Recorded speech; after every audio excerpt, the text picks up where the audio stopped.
When you travel to places like that, and obviously culturally it's different than a place like Mendocino County, Sure. like what do you learn? What do you take away from it? Like, They're all different. That's the great part about it. Like everywhere is different.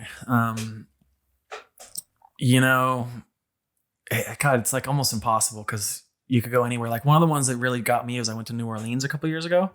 So I like saved up a little bit of money. I went to New Orleans for 2 months, and it was like when I was By yourself, or yeah, it was when I was really in my writing kick too. So I just like didn't meet anybody. I just like sat in this little house and wrote and go to the coffee shop and like over and over. It was pretty brutal, really. wow. so hipster of you. Yeah, I guess before hipsters were big. But I know I got a lot done. But what really got me was I felt almost more foreign in New Orleans than I did in Mexico. Because here I have like all these Hispanic friends who teach me their language and they're so friendly, and it's like it's a interaction I'm so used to. Mm-hmm.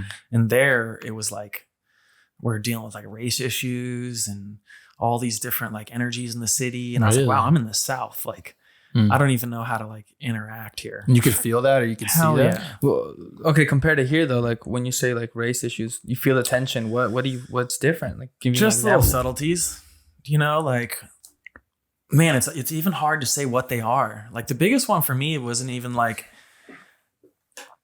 there's just little things that would happen where you're like, oh, there's still racial tension here. Like at one point, well, the biggest one that got me was there was Algiers Point is there where they like sold slavery. It's like the whole slave selling thing. They'd bring them into New Orleans and then like spread them out throughout the South. And I didn't go there, but I guess like right across the river, there's like a point that you can see, and it's now more of a community, but they like still have like the slave auction scene there. Like, I don't know if they got rid of the place itself, but you can feel it. You're like, oh, like something happened over there, dude. Like, I don't know about that. Damn. Like And the area, like they didn't change anything or tear it down or anything. Like they still have it up. I think they tore parts of it down, but it still has the same name and it's still referred to with this weird, like, it's hard to quantify like energies, but like it was there. Like, I don't know.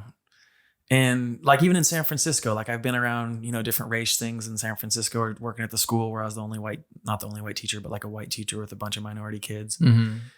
It was addressed different, like there, like here, we're almost in a different little bubble where it's almost like, oh, California, like that history is not our history, even though it is. It's not like present every day. Like in New Orleans, there's a point over there that like is named after where they sold slaves, and it's not that far away. Yeah. And it's like you can't get around it. Like there's a high school there, and you know what I mean? Mm-hmm. And here, like, even though there's like racial tension and stuff, it's not like there isn't a Confederate flag flying right above us right now. Like, Right. That shit adds up. Like even now that I'm watching the stuff about bringing statues down and stuff, like, Yeah. How do you feel about that? I'm all for it, man. Like I was in New Orleans and those statues are ominous.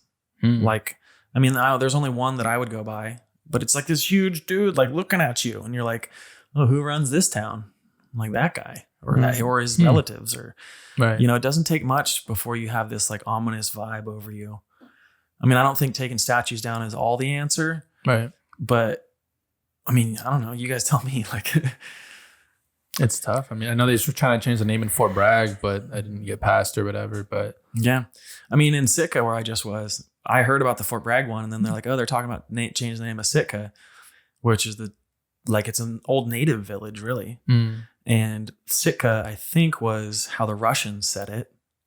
And the real name is like I would totally butcher it to the point where I'm not going to say it. But they're like, no, we want our original name back. And I was like, oh, fair enough. Like this was a native village for like 2,000 years. And now in the past 100, we took it.